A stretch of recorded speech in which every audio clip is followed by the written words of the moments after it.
Herkese merhabalar. Tüm dünyadaki dostlara selamlar, sevgiler. Evet arkadaşlarım, bugün muhteşem bir projeyle karşınızdayım.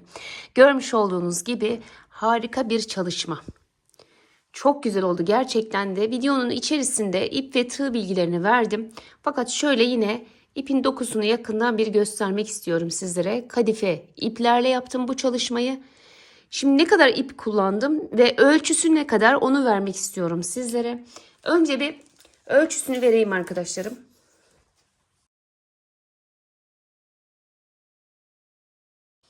Evet, eni tam 70-71 santim olmuş.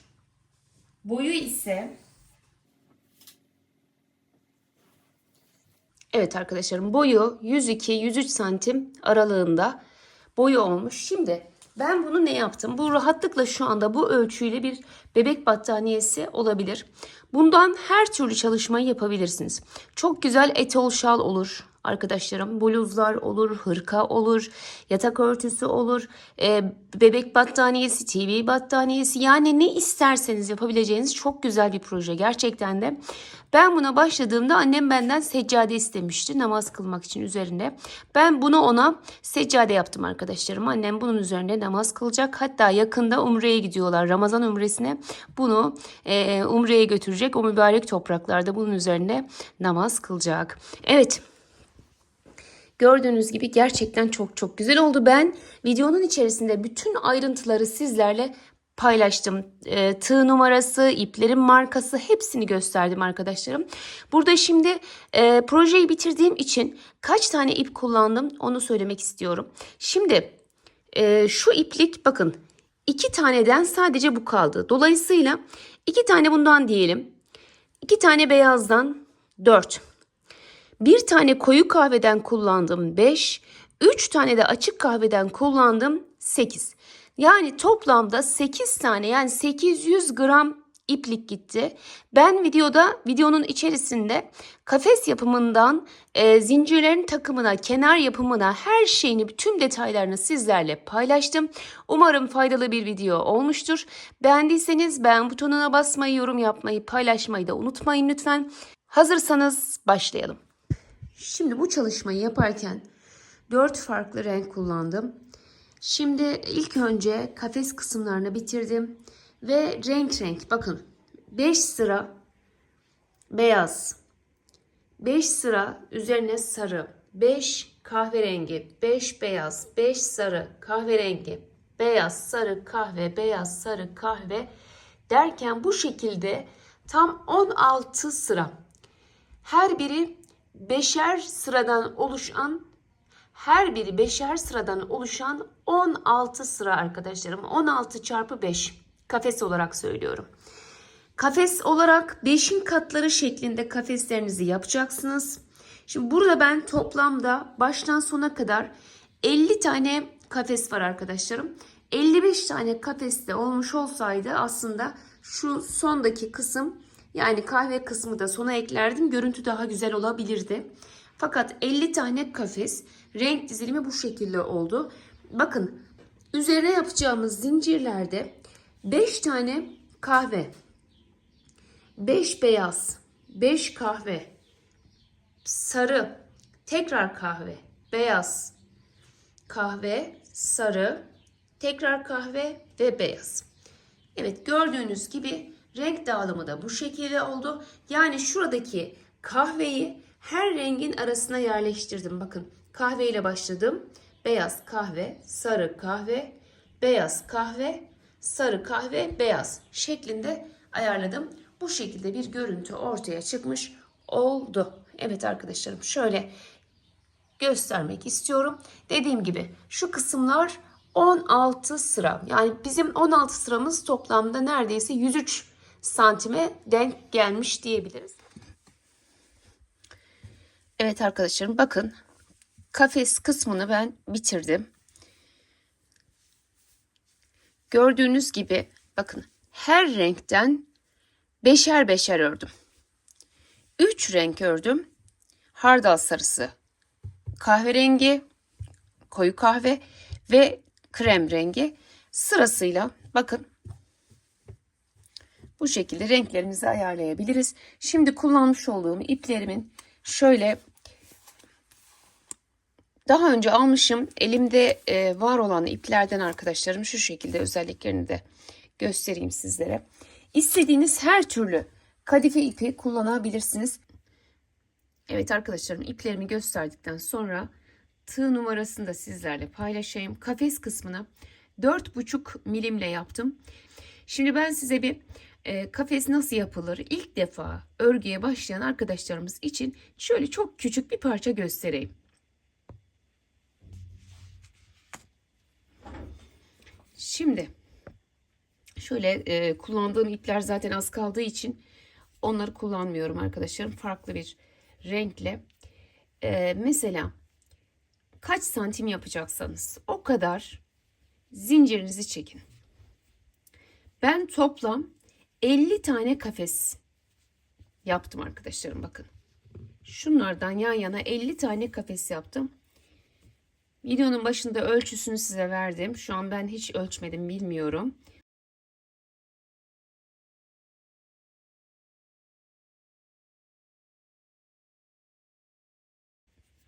Şimdi buradan 1, 2, 3, dördüncüye girelim. Şöyle ikili trabzan yapıyorum, bakın. Bir zincir çekiyorum. Bir tane atlıyorum. Ve ikili trabzan yapıyorum. Bir zincir çektim. Bir tane atladım. Ve ikili trabzan yaptım. Bir zincir çekiyorum. Bakın, bir tane atlıyorum. Ve bir ikili trabzan yapıyorum. Bir zincir. Bir tane atlıyorum. Ve ikili trabzan yapıyorum. Bakın, bu şekilde modelinize başlayacaksınız arkadaşlarım. Bir zincir çektim, bir tane atladım ve bir ikili trabzan yaptım. Bir zincir, bir tane atlıyorum ve bir ikili trabzan yapıyorum. Şimdi diyelim ki ölçünüz miktarınca yaptınız, döneceksiniz. Şimdi yukarı çıkarken 1, 2, 3 tane zincir çekiyorum, dönüyorum. Yine diğer trabzanın tepesine bir ikili trabzan. Hep 3 zincir çekerek döndüm. Bakın, bir zincir çekiyorum. Tepesine batıp bir ikili trabzan.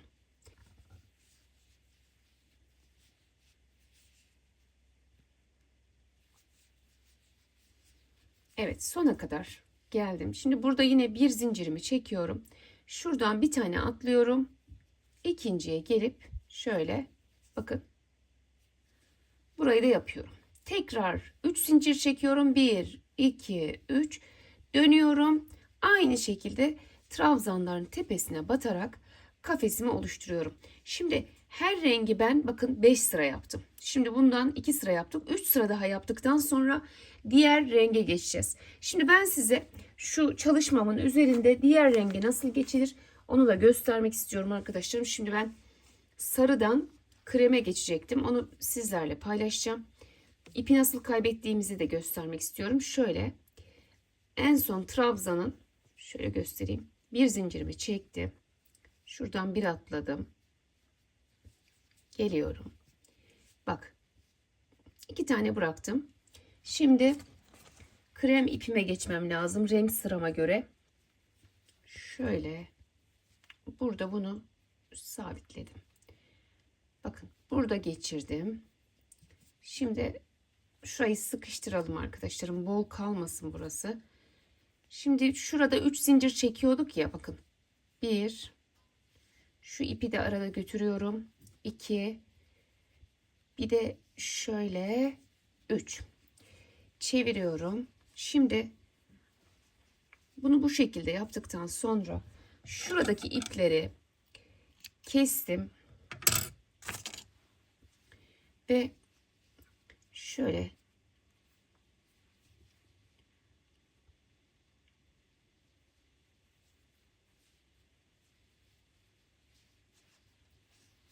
şimdi örerken şöyle alt alacağım. Fakat burada bir şöyle bir düğüm de atabilirsiniz. Sağlamlayabilirsiniz. Bunları arkadaşlar şöyle Şimdi göstereceğim. Bakın örerken arada kalacak. Evet. Şimdi 3 zincirimizi çektik yeni rengimizle. Çeviriyorum. Yine trabzanın tepesine geldim.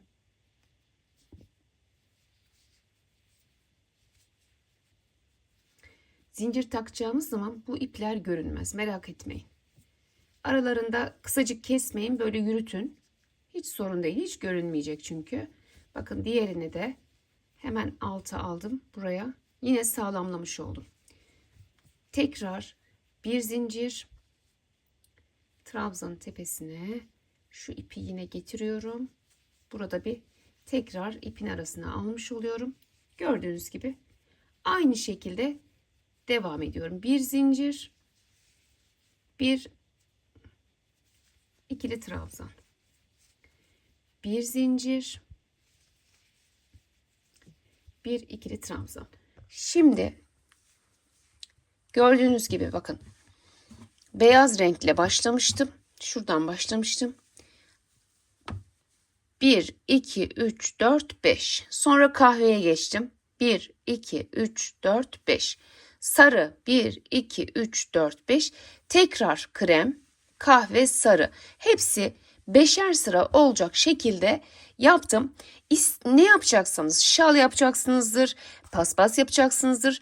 Ölçünüz ne kadarsa ne kadar istiyorsanız renklerinizi o şekilde ayarlayın. Şimdi ben kremle başlamıştım. Benim ölçüme göre kremle bitmiş olacak arkadaşlarım. 5 sıra yapacağım ve 5 sıradan sonra benim kafes çalışmam bitecek. Ondan sonra zincirlerimizi takacağız. Zincirleri takarken yine beraber olacağız. Evet arkadaşlarım bakın 1, 2, 3, 4, 5. 5. sırayı da yaptım. Ve benim benim seccademin boyu tamamlanmış oldu. Bir zincir daha çektim. Ve ben şimdi burada artık kafesleri bir zincirimi de çekiyorum. Şurada çok kısa bırakmayalım. Şöyle koparıyorum. Şimdi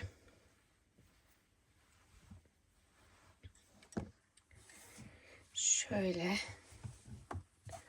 kaç sıra yapmışım onu da bir sayalım beraber. 1, 2, 3, 4, 5, 6, 7, 8, 9, 10, 11, 12, 13, 13, 14, 15, 16. Toplam 16 sıra beşer beşer gruplar halinde. Evet arkadaşlarım bakın. 1 ton açık kahve kullanacağım. Şimdi zincirleri yerleştirirken ve tığımı da 5 milime çıkardım. 4,5'la kafesleri yapmıştım. 5 milimle de şimdi zincirlerimi çekeceğim. Ve bu ipleri ikişer kat kullanmayı düşünüyorum. Biraz böyle kalın olsun istiyorum. Bunu tek katta yapabilirsiniz. Şimdi şöyle şuradan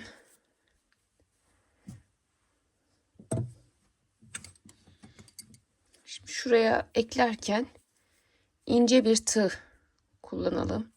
Şöyle. Bakın.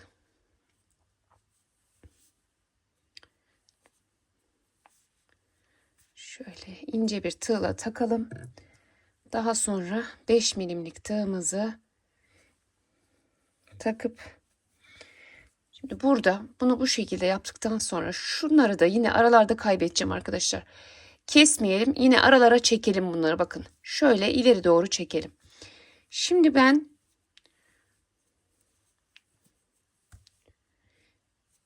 zincirimi çekmeye başlıyorum.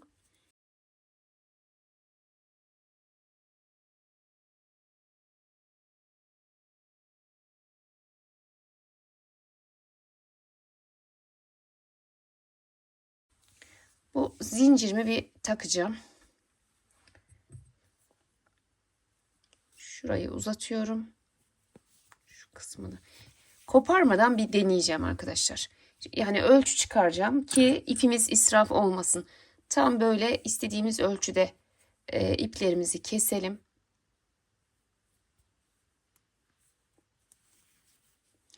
Evet, böyle bir iğneniz yoksa bir çatal iğne yardımıyla da şuraya takarak takabilirsiniz. Şimdi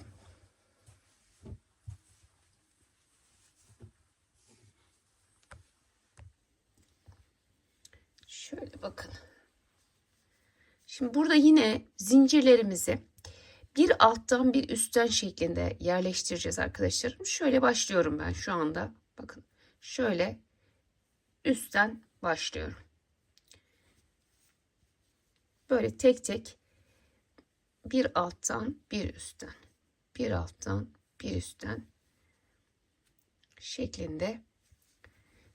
Şimdi sona kadar bu zincirimi götüreceğim.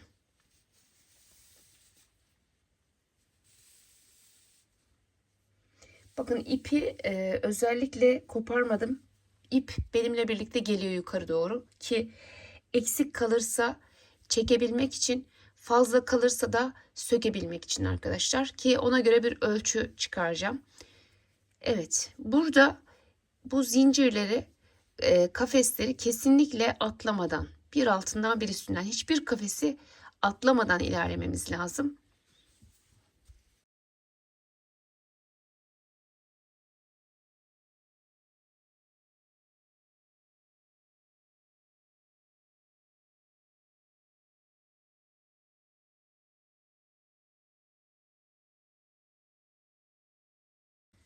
Şimdi arkadaşlarım ben hemen hemen zincirim bakın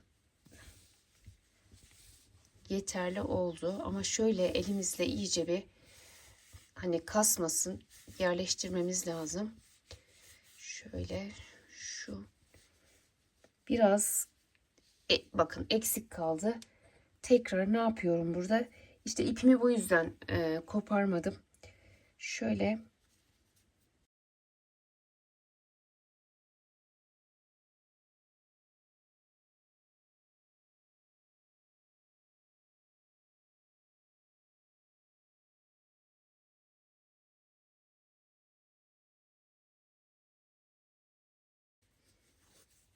şöyle bir iki tane daha, bir iki çektim. Şurada ipimi koparıyorum ve bu ipi bakın başlamış olduğum yerden itibaren tutuyorum. Bu ördüğüm ip, bunu çekiyorum.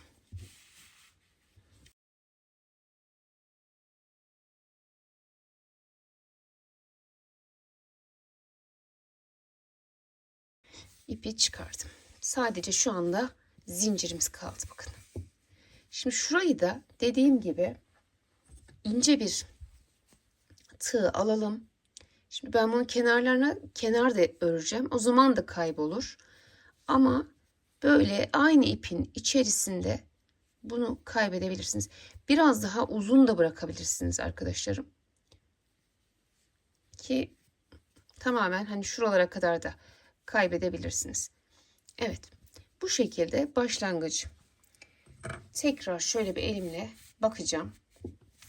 Bakın açarak şöyle rahat olsun ipimiz. İçinde zincirimiz pardon. Şöyle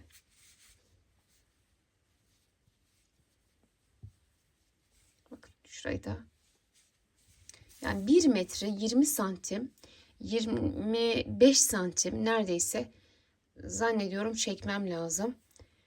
Evet. Bunu bu şekilde tam ayarladınız.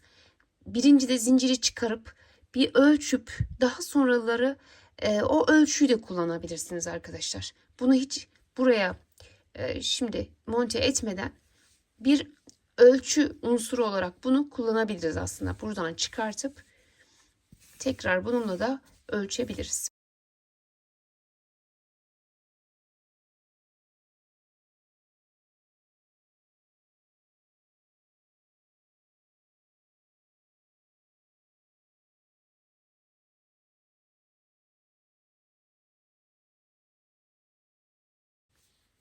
Şöyle biraz aynı rengin içerisinde ilerletebiliriz.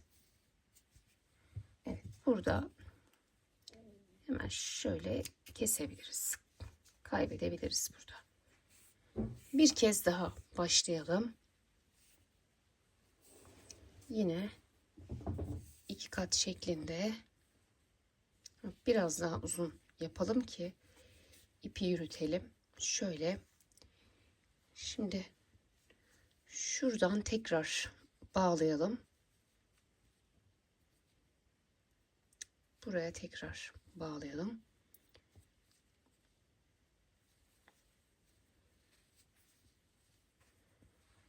Ve yine 5 milimlik tığımı alıyorum. Burada zincirlerimi çekmeye tekrar başlıyorum. Burada yine bu ipi böyle kaybedeceğiz. Az önce yaptığımız gibi. Şimdi zincirlerimi birinci de ölçüyü çıkardım ya, mesela şu anda 1.20 1.25 çeksem yeterli olacak. Öyle yapacağım. 1.25 çekip ipi de koparacağım. Kopardıktan sonra daha rahat yukarı göndeririz. Ben şimdi 1 metre 25 santim zincirimi çekiyorum, geliyorum. Evet arkadaşlarım, 1 metre 25 santim ölçtüm. Şimdi burada hani biraz önceki gibi ipi şunu yanda getirmemek için şöyle keseceğim. Şimdi burada bir püf noktası var. Nedir? Hani biraz önce şöyle gönderdik değil mi? Böyle yaparsak yine aynı şekilde göndermiş oluruz. Şimdi şöyle yapmamız lazım. Şu şekilde göndermemiz lazım. Bakın. Tam bunun tersi. Böyle. Bir bakalım nasıl görünecek. Böyle yanında ip olmadığı zaman daha kolay geliyor, bakın. Evet, şu ipi yine aynı şekilde kaybederiz. Gösterdiğim şekilde kaybederiz. Dediğim gibi kenarda öreceğim. Onların arasına da alabiliriz. Bak, gördünüz mü? Burada alttan geçmiş, burada ise üstü. Tam tersi. Bakın. Tam tersi. Buna dikkat edeceğiz. Eğer herhangi bir kafesi atlarsanız görüntü bozulur. Hiçbir kafesi atlamadan devam etmeniz gerekiyor.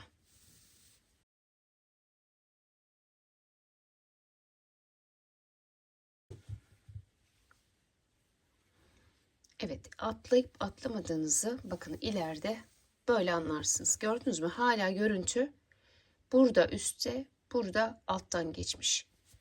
Yukarıda her yaptığınızda buna dikkat ederseniz anlarsınız. Çünkü bir tane kafes atlasanız ikisi aynı şekilde denk gelir. Sona geldim. Sonda bakın. Evet. Burada alttan geçmiş, burada üstten geçecek. Buna dikkat edeceğiz. 125 santim gayet iyi arkadaşlarım. Şöyle bunu ben sökmeyeceğim. Direkt burada bağlayacağım. Arada şöyle elimle onu yedireceğim. Her birini ben şimdi 125 santim yapacağım.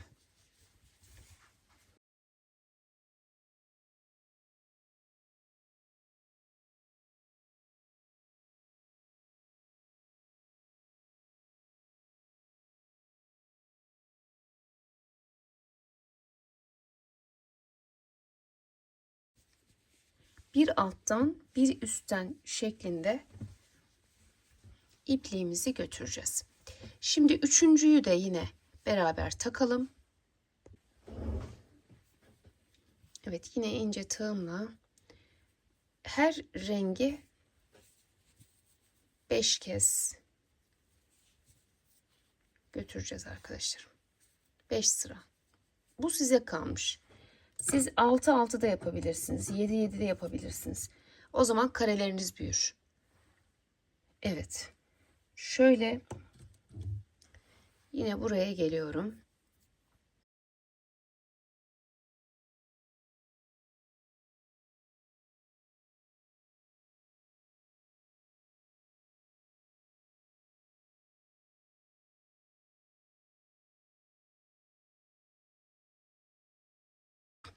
Şimdi yine üçüncüyü bir de nasıl girdiysem Aynı şekilde giriyorum. Burada alttan, burada üstten. Şimdi tekrar alttan giriyorum. Bakın. Aynı şekilde olacak birinciyle.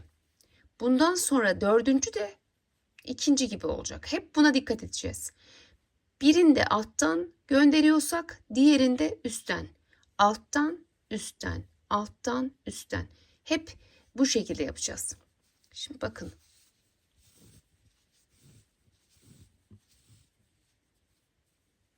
Evet, gördünüz mü? Burada üstteydi, burada altta. Şunda da altta. Bununla bu aynı. Bununla da bu aynı olacak. Hep bu şekilde buna dikkat ederek göndereceğiz. Evet, şimdi sona kadar gidelim arkadaşlarım.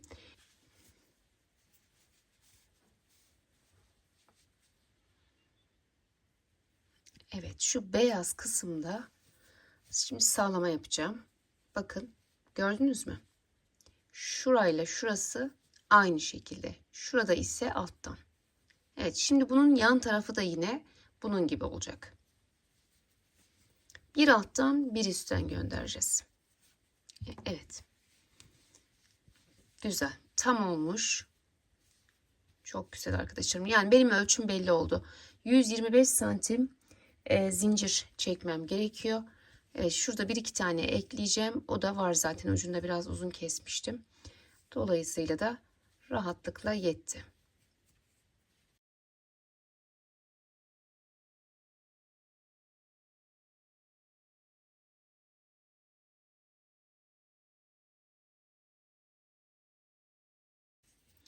Bu ipleri artık en son, eğer şal yapacaksanız bu iplerinizi daha uzun bırakıp saçak şeklinde de bırakabilirsiniz arkadaşlar.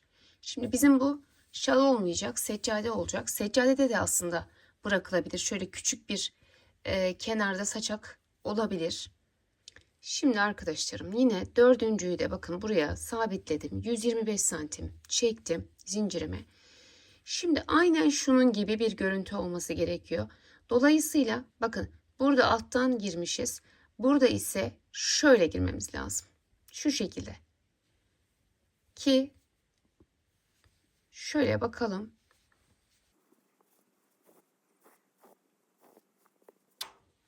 Evet. Şöyle gördünüz mü? Yani bu hep böyle devam edecek.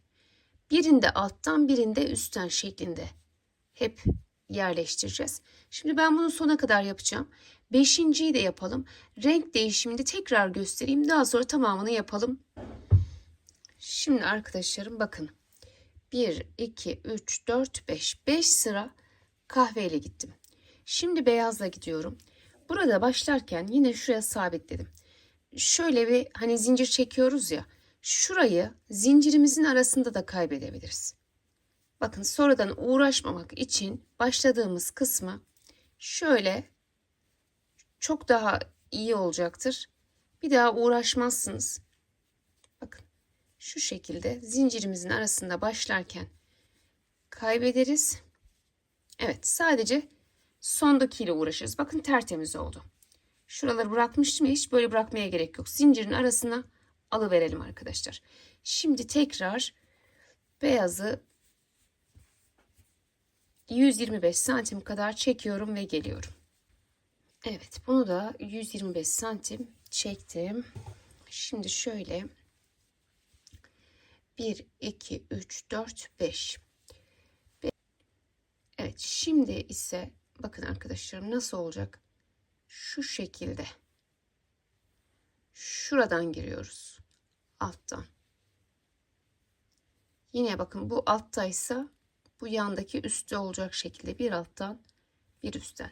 Şimdi kahverengiye geçtiğimizde daha iyi anlayacağız.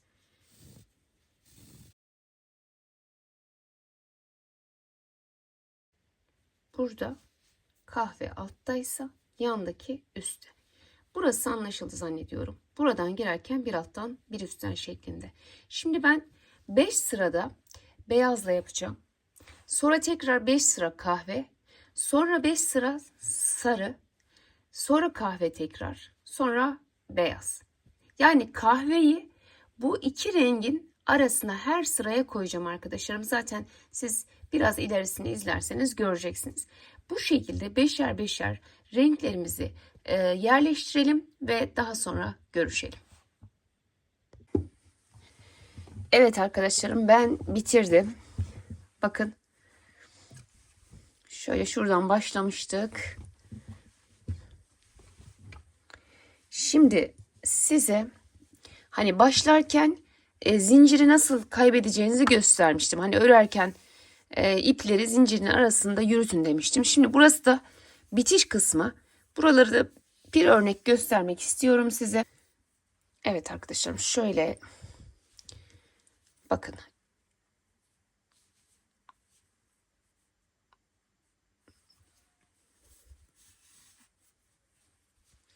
Hemen kısacık bu ipleri kesmeyelim.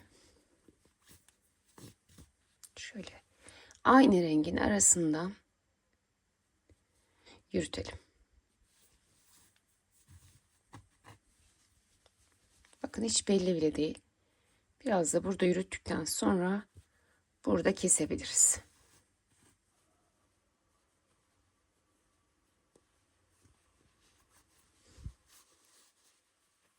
Evet. Şimdi şurada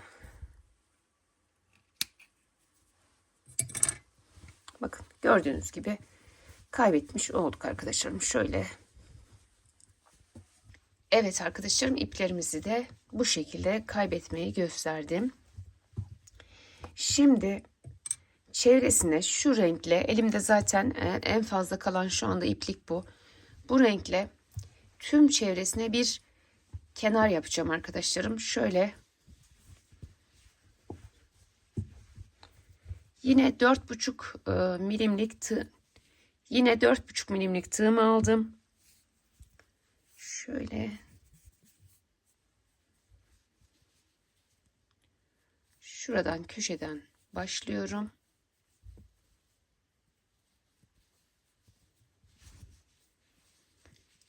Evet. Yarım trabzanlar yapıyorum şimdi buraya. Şimdi 2, ben onu elime göre ayarlayacağım.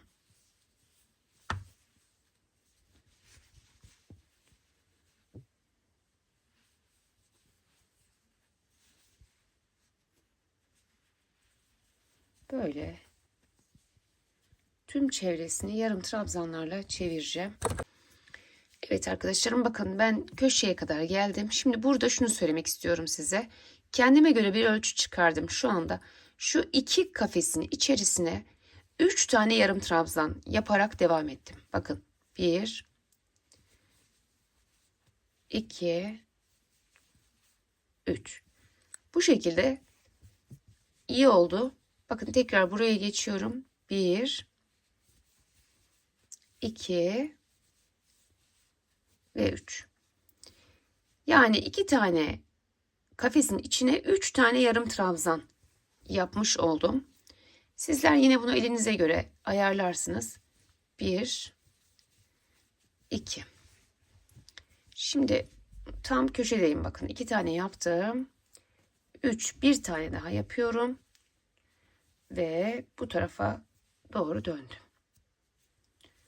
Yetmezse bir tane daha yaparsınız. Sorun değil.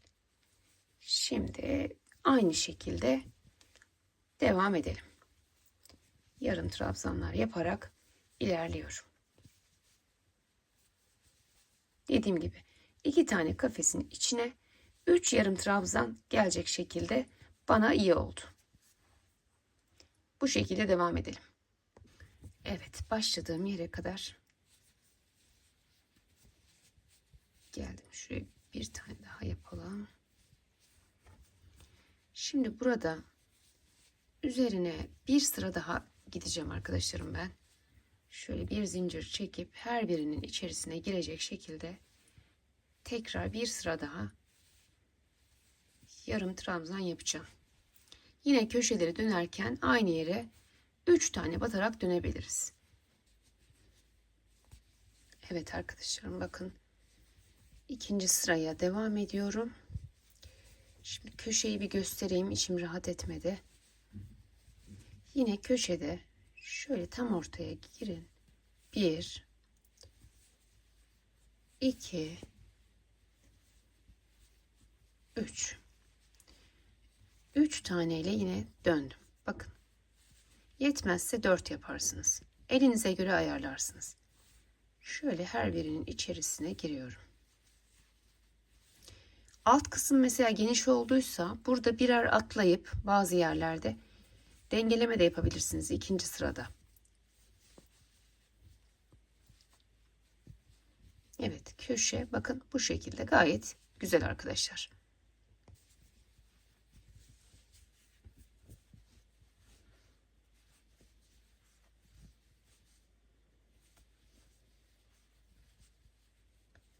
Evet arkadaşlarım, başladığım yere geldim. Bakın şurada. Şurada ikinci sırayı başlamışım bakın. Bir tane daha mı yapalım? Şöyle bir tane daha yapalım. Çok rahat dönsün. Şuradan bir. Evet. İyi oldu. Şimdi bir sırada ters sık iğne yapacağım. Ters sık iğneyi de bakın. Şöyle geri geri. Şöyle.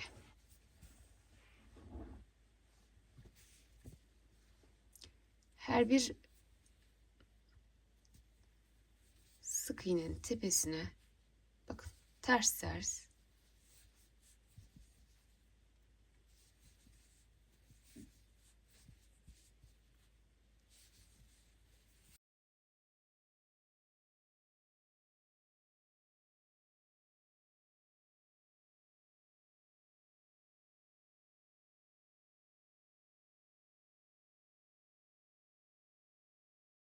çok güzel oldu, gördünüz mü? Çok yakıştı. Her birine hiç atlamadan tek tek bunu yapalım. Sonra bitirirken tekrar bitişini de göstereyim isterseniz, hiç bilmeyen arkadaşlarımız için. Bakın her birinin içine giriyorum. Gördünüz mü? Geri geri örüyoruz. O yüzden de adı ters sık iğne. Böyle. Evet, bunu da yapınca daha güzel oldu. Bir önemli noktayı daha belirteyim. Bakın görüyorsunuz bu ipler şuralardan aralara sakladığımız ipleri ben şöyle tek tek bunların hepsini yakmayı düşünüyorum. Çünkü uçlarından bakın sökülüyor zannedersem. Evet, sökülüyor. Görüyor musunuz? O yüzden bunların her birini evet bu şekilde bir fikir olsun diye şu an gösteriyorum. Tek tek yakacağım. Sizler de eğer bu ipi kullanıyorsanız veyahut da kullanmayı düşünüyorsanız bu işlemi mutlaka yapın ki iplikler sökülmesin. Şimdi ben şöyle tek tek gördüğüm bütün iplikleri bu şekilde yakacağım arkadaşlarım. Şöyle bakın. Dikkat edelim. Çalışmayı da projemizi de yakmayalım. Evet. Şimdi böyle tamamını ters sık iğne yapalım. Bitirirken görüşelim.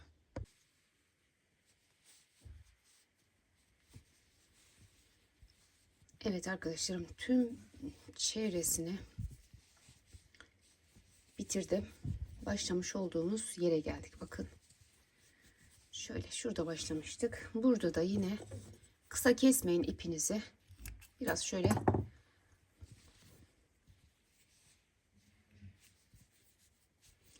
şurada bitişti. Şöyle bir iki kez ters sık iğne yaptığımda şöyle döndürüyorum. Hani bitiş belli olmasın diye.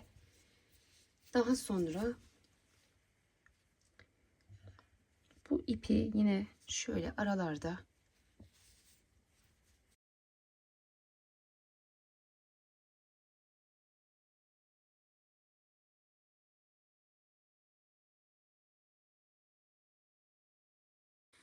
evet arkadaşlarım, tüm püf noktalarıyla baştan sona kadar sizinle yapımını paylaştım.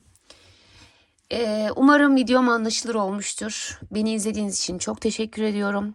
Beğenmeyi, paylaşmayı, yorum yapmayı da unutmayın lütfen. Başka videolarda yeni modellerle görüşmek dileğiyle. Hoşça kalın, sağlıkla kalın. Allah'a emanet olun.